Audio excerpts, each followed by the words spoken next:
yung level of brazenness Yeah. ay kakaiba. Pumasok itong mga ano yung mga party list group na supposedly Mm. party list group ngayon kasangkapan pala for all of these questionable practices, ano? Nung dati kasi, ang kontratista kailangan makipag-partner sa congressman. Mhm. Ngayon, ang kontratista pumasok mo sa kongreso.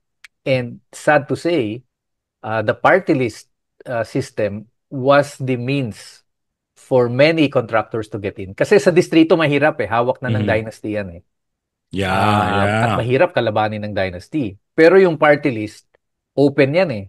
At doon sila nakapasok. And syempre, ang pinakamalaking pangalan na nababanggit na contractor na nakapasok sa Congress, who is Zaldico, Mhm. entered through the party list system. Yung kanyang party list na Ako Bicol. Ako before you continue on that, because kayo mismo sa Makabayan Block, you've been you've been key players in the party list system, and dominant pa nga at some point. Did you see this coming na at some point ganito ang mangyayari sa party list system?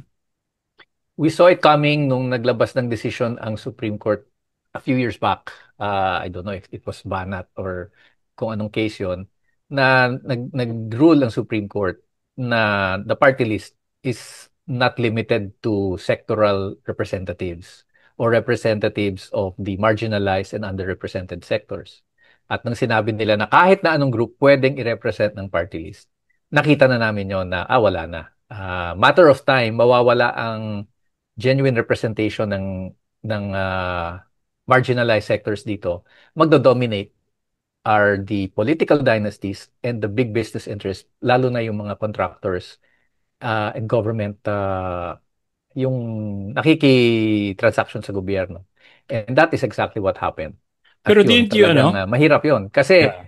pati ang party list, pati ang political dynasties work together with these contractors para masolo nila yung mga party list representations.